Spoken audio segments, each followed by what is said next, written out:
Last lecture में mass and wait का difference देखा था, तो अभी हम देखेंगे फ्री फॉल क्या होता है। What is free fall? Topic का नाम है फ्री फॉल। फ्री फॉल का डेफिनेशन बुक में दिया है, whenever N object moves under the influence of gravitational force alone it is said to be falling freely. इसका मतलब क्या है? देखो, अगर ये चौक मैंने लिया और इसको मैं यहाँ से रिलीज करता हूँ, तो ये चौक पे कौन सा फोर्स लग रहा है? तो आप बोलोगे सर ग्रेविटेशनल फोर्स लग रहा है, ठीक है। तो चौक फ्री फॉल कर रहा है क्या? मैं बोलूँगा नहीं, क्योंकि यहाँ पे रूम में जो एयर है वो एयर चौक पे ऊपर के डायरेक्शन में फोर्स लगाएगा, अपोजिट डायरेक्शन में, ठीक है। तो इसकी वजह से चौक पे अभी दो फोर्स लगेंगे, तो मैं बोल दूंगा कि चौक फ्री फॉल नहीं कर रहा है। तो फ्री फॉल पॉसिबल कब होता है? तो सर सिंपल डेफिनेशन है कि सर फ्री फॉल का डेफिनेशन क्या है, पहले वो देखते हैं। Whenever N object moves under the influence of gravitational force alone it is said to be falling freely, ठीक है। Whenever an object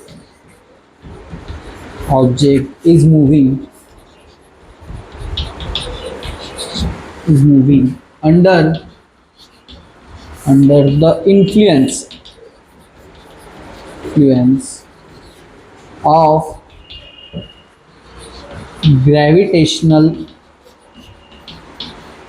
gravitational force alone, it is said to be falling freely. इसको अपन बोल देंगे sir ये कर रहा है free fall. मतलब फ्री फॉल का एक ही कंडीशन है कि ऑब्जेक्ट पे एक ही फोर्स होना चाहिए, कौन सा? ग्रेविटेशनल फोर्स, ठीक है। और क्या कंडीशन है फ्री फॉल की? सर फ्री फॉल में जो एक्सेलरेशन रहेगा वो हमेशा एक्सेलरेशन ड्यू टू ग्रेविटी रहेगा, ठीक है। ऑब्जेक्ट पे जो भी एक्सेलरेशन रहेगा वो किसकी वजह से रहेगा? ग्रेविटेशनल फोर्स की वजह से। तो एक्सेलरेशन जो रहेगा वो रहेगा जी।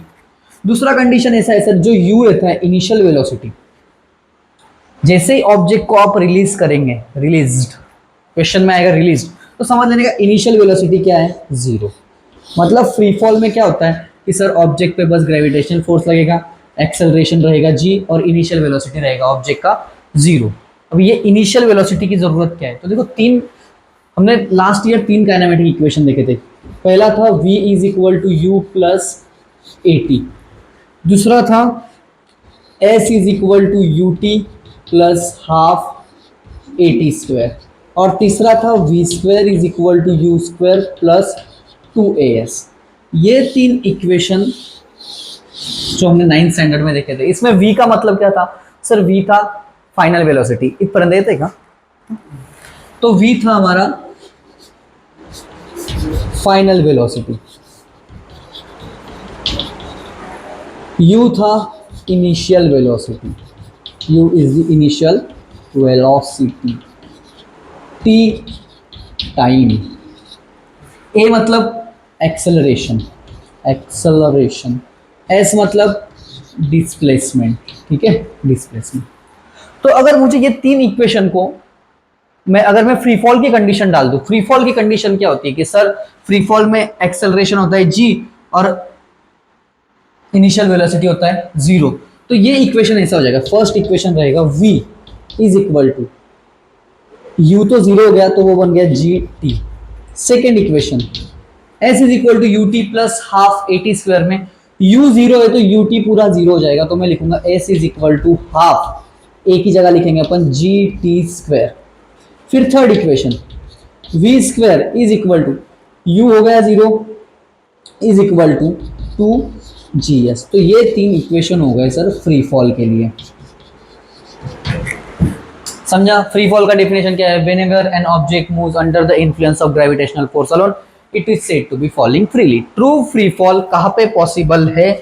तो मैं लिखूंगा true free fall is possible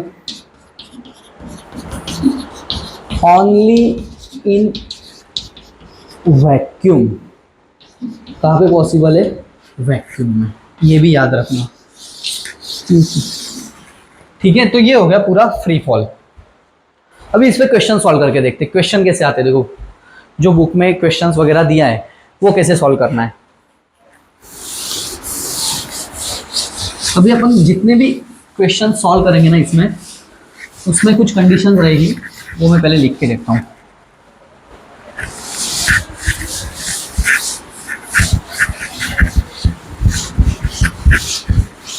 cut करूंगी ना इसमें। हो चलो फिर सबसे पहले देखना, अगर क्वेश्चन में ऐसा लिखा है an object is thrown vertically upward, vertically upward, तो क्या करने का, सपोज ऐसा क्वेश्चन है, an object is thrown vertically upward. अगर क्वेश्चन में ऐसा कुछ लिखा है, सपोज अदर वर्ड यूज किया है लेकिन ऑब्जेक्ट को ऊपर फेंका है, तो इसका मीनिंग ये है सर, एक्सेलरेशन यहां पे अपन लेंगे माइनस जी। क्या लेंगे? माइनस जी। कुछ वेलोसिटी से फेंका है तो मैं इक्वेशन लिखूंगा v is equal to u minus g t, first equation. Second s is equal to u t minus half g t square. Third equation क्या होगा? थर्ड इक्वेशन हमारा होगा v square is equal to u square minus two g s. समझा इतना?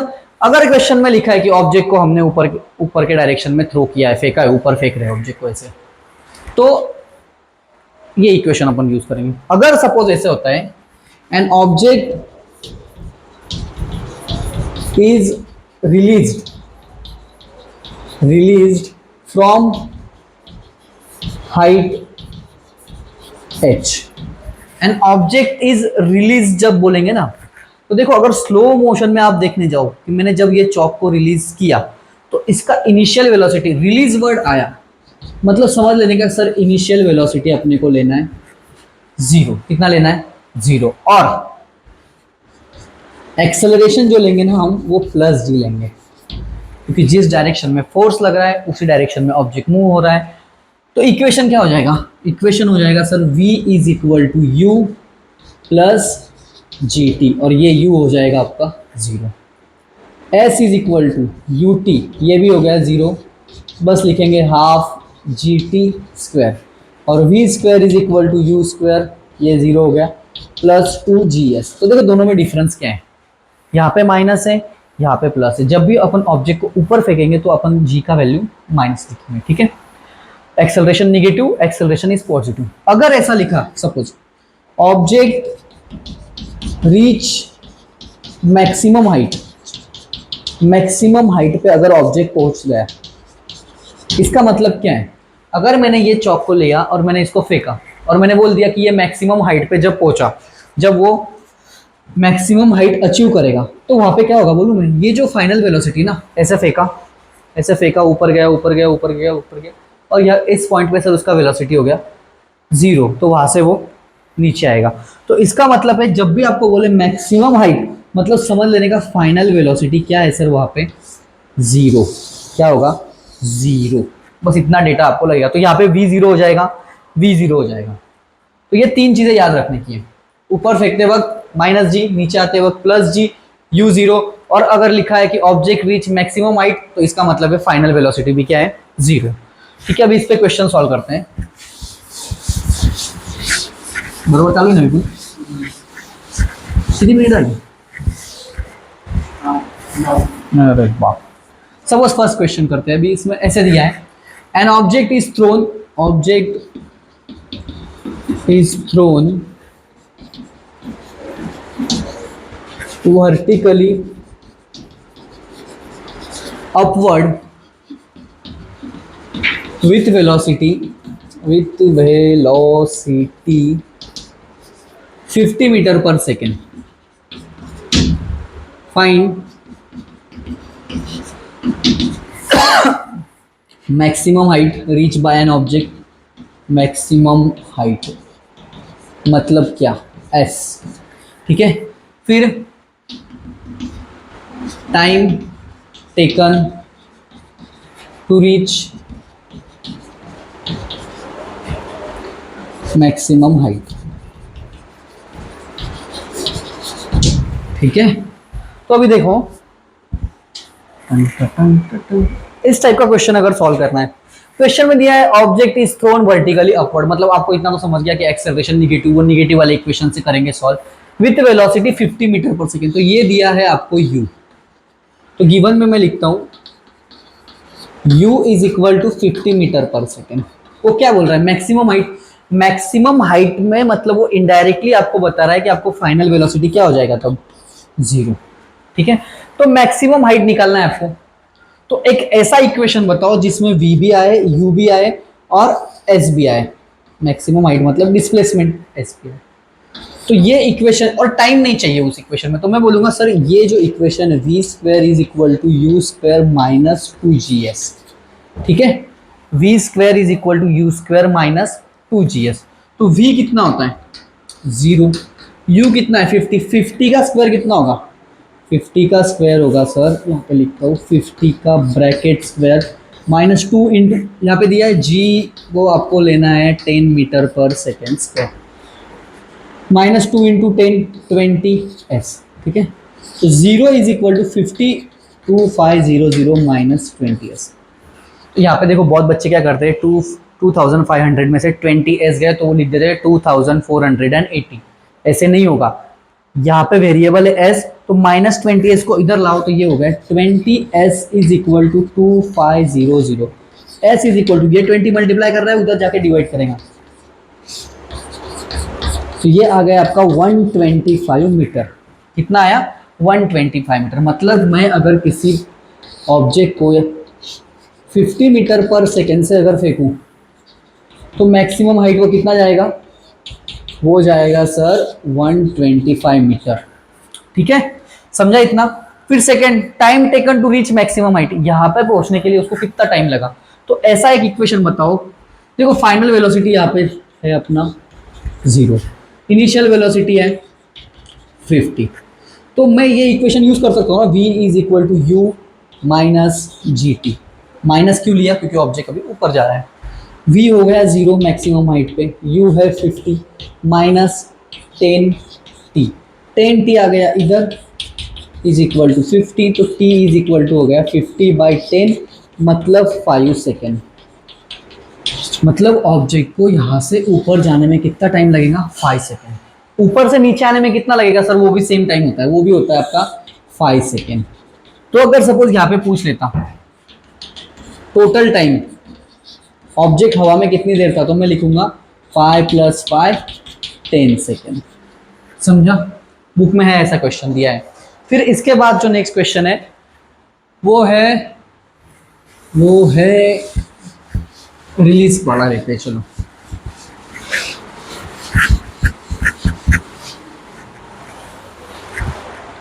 Suppose an object लिखा यहाँ पे, an object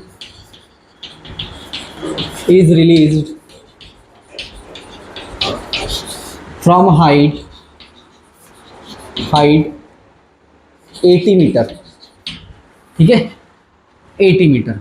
second question आपको कैलकुलेट करना है, फाइंड फाइनल वेलोसिटी, ठीक है, एंड टाइम टेकन। यहां से रिलीज किया सर ऑब्जेक्ट को, कितने हाइट से किया 80 मीटर से। 80 मीटर से जैसे रिलीज किया तो नीचे आने में कितना टाइम लगेगा वो निकालना है, और उसका फाइनल वेलोसिटी क्या रहेगा। ये ऑब्जेक्ट है, ये ग्राउंड है, दिस इज ग्राउंड, ये डिस्टेंस है आपका 80 मीटर। जब मैंने बोला था अगर रिलीज वर्ड दिखा तो इसका मतलब u इज इक्वल टू 0। ठीक है, s दिया है 80 मीटर, अपने को निकालना है v एंड t। तो कौन सा इक्वेशन लगाएंगे यहाँ पे, s दिया है, ऑब्जेक्ट नीचे आ रहा है तो एक्सेलरेशन अपन कितना लेंगे, यहाँ पे दिया है g इज अज्यूम करना है आपको 10 मीटर पर सेकेंड। तो अगर ये इक्वेशन यूज किया s is equal to u t plus half g t square, plus क्यों लिखा, क्योंकि ऑब्जेक्ट अभी नीचे आ रहा है। तो s is equal to u कितना है सर 0, ऑब्जेक्ट इज रिलीज 0, मतलब ये लिखता ही नहीं हूं मैं अभी, half 10 into t square, t कितना है नहीं पता, s कितना दिया है, s दिया है सर 80 मीटर। क्या करेंगे अभी, 80 is equal to half into 10 into t square, ये 2 यहाँ पे डिवाइड कर रहा है, इधर मल्टीप्लाई कर लो या फिर यहाँ पे कर लो, ये हो गया 5 इधर डिवाइड करने आया, 80/5 is equal to t square. T कितना आएगा? टी आएगा आपका 5 1 जा 5, ये 3 गए 6, t square is equal to 16, तो टी आ गया आपका 4 सेकेंड। कितना टाइम लगेगा ऑब्जेक्ट को कवर करने में? 4 सेकेंड। ठीक है, फिर नेक्स्ट क्वेश्चन है कि ऑब्जेक्ट का वेलोसिटी कितना होगा जब ऑब्जेक्ट जस्ट ग्राउंड को हीट करेगा, तब वेलोसिटी कितना होगा? तो कौन सा इक्वेशन यूज करो? पहला वाला कर लो, v is equal to u plus g t. v is equal to u लेना है 0, g is equal to 10 into 4, तो ऑब्जेक्ट का वेलोसिटी होगा 40 मीटर पर सेकेंड। समझा इतना? तो इस टाइप के एग्जाम्पल बुक के एक्सरसाइज में दिए है, वो सॉल्व करो, या फिर मैं उसके लिए एक सेपरेट वीडियो बनाऊंगा जिसमें सब एक्सरसाइज के सारे क्वेश्चन में सॉल्व करके रख दूंगा। ठीक है, थैंक यू।